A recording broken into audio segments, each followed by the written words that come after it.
and welcome to our channel. My name is Hafsa Salim. In this video, I'm going to be sharing the #1 ingredient in being able to have healthy plants and to have a thriving garden. This video is a bit different from majority of my other videos in this gardening series that I'm doing, as well as in this channel overall, because this is not a literal how-to video in terms of how to adequately water your plants or how to give them proper sunlight or how to give them fertile soil to grow in. Having a successful garden comes down to having a mindset of success. Gardening with intention.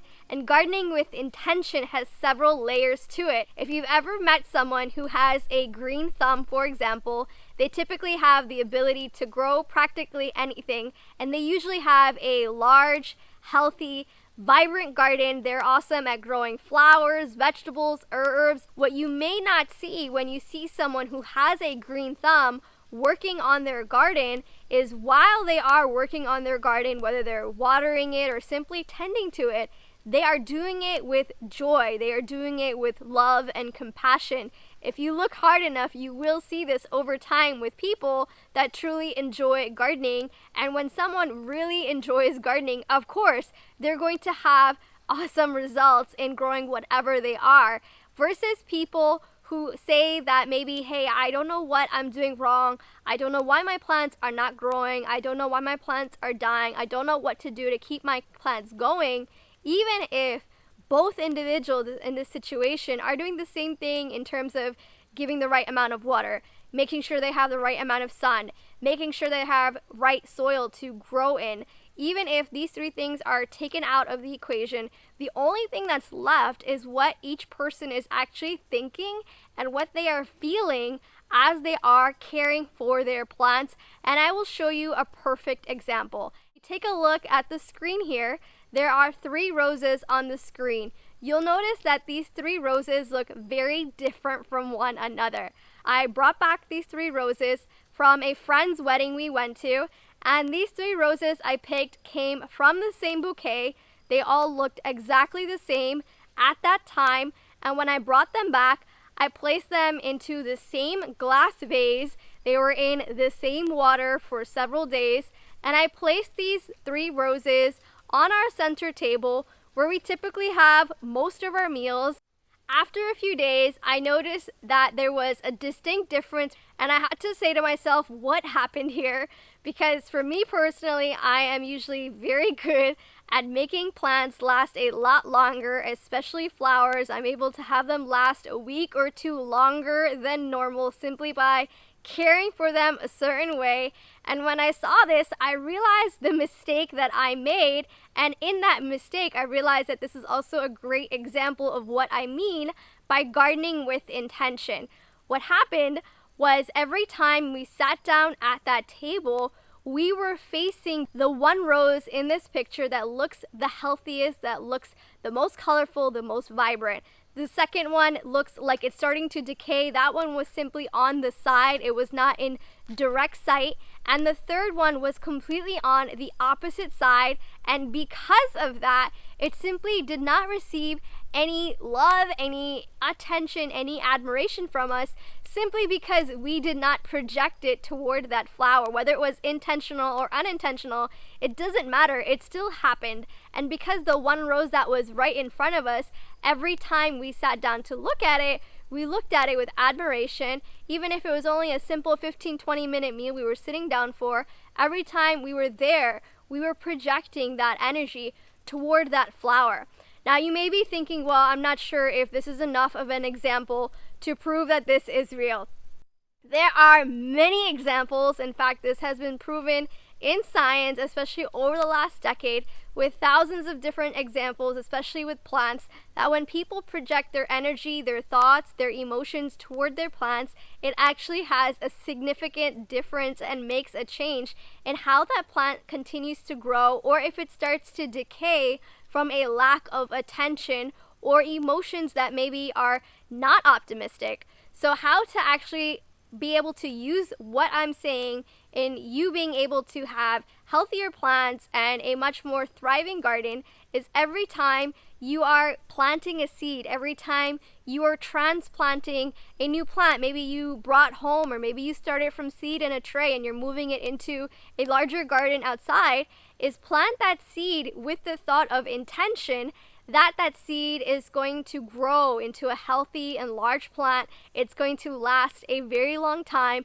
If that seed is of a flowering plant, it's going to grow and bloom into an amazing set of flowers. If that seed is for a vegetable or herb or fruit, you're going to have hundreds of plants coming out of that and have an amazing harvest later on in the season when it's ready to harvest. And I'll give you an example of what I mean. This year, I started a brand new vegetable garden from scratch, and I used a method that I had never used before called the Back to Eden gardening method, or the no-till method. Now, even though I, at that time, had zero experience with this method of gardening, I set the intention from day one that this vegetable garden is going to take off, it's going to be amazing, and I'm going to have hundreds of vegetables coming out of a fairly small raised bed which we built. For this first 6 weeks, I had to physically carry water out to this garden because we placed this garden in the middle of a large field because that spot has the most sunlight throughout the day, and we placed it in an area where we don't have any rain barrels or anything that can catch water, so I had to physically walk out every morning a couple times and in the late afternoon and water the garden myself, carrying 2-gallon containers every trip to be able to do that. And I had to do this because this was also in midsummer when we put up this vegetable garden. It was June, it was over 90 degrees Fahrenheit every day, so we had to water it really early in the morning and then again late in the afternoon because, by the way, if you didn't know, those are the 2 best times of day to water your plants. And I did this consistently every day for 6 weeks.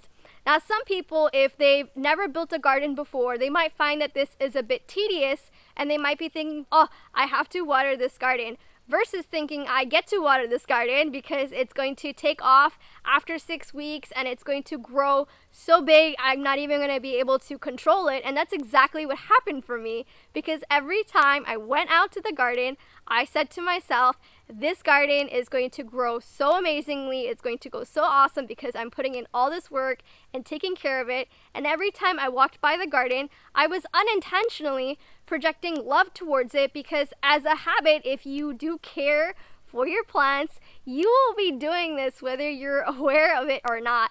And what happened was, after 6 weeks, that garden did take off and it continued to flourish for several months, even up until now in the late fall when I'm recording this video. Now, you still might be saying, well, how do I know that this works? As I mentioned, there have been many experiments about this subject, so I'll give you 2 more examples. There was a study done where they took several containers of rice and several containers of strawberries, and they labeled each container with different emotions. So they labeled one rice container with the emotion of love, another one with hate, another one with fear, and they replicated this with strawberries as well.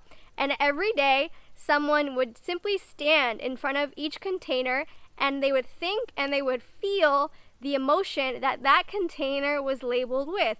The ones which were labeled love and compassion, after 4 or 5 days, they looked healthy, they looked vibrant. In fact, there was a very nice aroma coming from those containers. Then when they looked at the containers which were labeled fear, which were labeled anger, they saw that they were rotted and they looked pretty disgusting, and they probably didn't even want to open them because there was probably a horrible stench coming out of there. They also had one container which they had simply ignored. There was no label on there whatsoever, and the ones that they ignored actually did the worst. So what do these experiments, what do these examples teach? It's that our thoughts, our emotions, our feelings, they can feel it. So you have to ask yourself, are you optimistic? If you really want to take this concept to the next level, if you are someone that follows a spiritual path or maybe a religious path, anytime you sit down for meditation or maybe for prayer, simply take a moment to project blessings, project love, project growth, vitality, good health to all of your plants, and actually visualize, even if it's simply for a moment, all of your plants thriving, all of your plants growing and taking off, a moment every day is all that it takes. The catch is though, you'd honestly have to believe that you have this ability, believe that this works. Because if somebody does this and they don't really believe it, guess what? It's not going to work. So the person doing this has to honestly believe that this works and visualize it. And this is a practice that I've done not only with gardening, I've been able to apply this principle to pretty much every aspect of life, my entire life. So whether it's business, education, sports, when you honestly believe that your intentions, your emotions, your feelings, your thoughts projected toward a goal that you are working towards, then it actually can manifest. And gardening is the same exact thing as anything else. It takes hard work, it takes dedication, it takes commitment, it takes having the right attitude, the right mindset. And when you do actually have awesome results, please let me know. Hit the like button if you did enjoy this message, if this resonated with you, if you had great results by doing this yourself, or maybe this is something you've already done to some extent. Share a comment, leave a message, and also if you are interested in learning a lot more about backyard farming, click on the subscribe link to see all of our future videos on how to grow your own food, as well as how to get started with backyard chickens. Thanks for watching, and we'll see you next time.